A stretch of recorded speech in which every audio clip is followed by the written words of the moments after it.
بسم اللہ الرحمن الرحیم۔ السلام علیکم۔ اسلامی کنٹینٹ چینل میں خوش آمدید۔ امید کرتا ہوں کہ میرے تمام بہن اور بھائی اللہ تعالیٰ کے فضل و کرم سے خیر و عافیت سے ہوں گے۔ تو آج کی ویڈیو میں آپ تمام دوستوں کے لیے بخار کی تیزی، غصہ اور ضد کو ختم کرنے کے لیے ایک نہایت اور مفید عمل لے کے آیا ہوں۔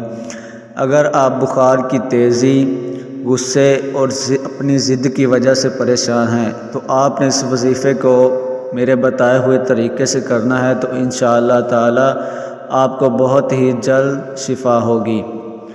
بخار کی تیزی ختم کرنے کے لیے یہ دعا بار بار پڑھ کر مریض پر دم کریں، اور غصہ اور ضد کو ختم کرنے کے لیے بھی اس دعا کا استعمال مفید ہے۔ بسم اللہ الرحمن الرحیم۔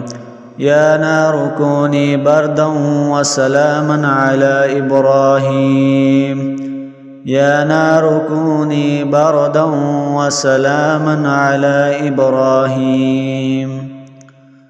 تو دوستو، یہ بخار کی تیزی، غصہ اور ضد کو ختم کرنے کے لیے بہت ہی نہایت اور مفید عمل ہے۔ اگر آپ کو ویڈیو اچھی لگی ہو تو ویڈیو کو زیادہ سے زیادہ شیئر کیجئے، اور اگر آپ ہمارے چینل پر نئے ہیں تو پلیز چینل کو سبسکرائب کر دیجئے۔ شکریہ۔